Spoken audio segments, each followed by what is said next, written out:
Hujambo, how are you? Sijambo, I'm fine.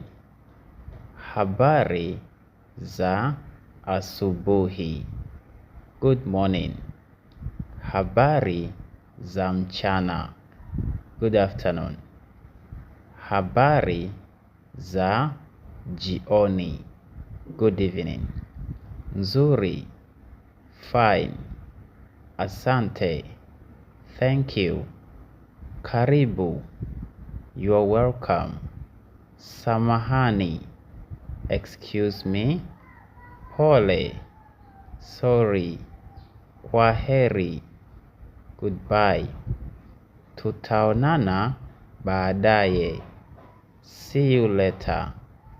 Siku njema, good day. You can download my first ebook in the comments section below. Thank you.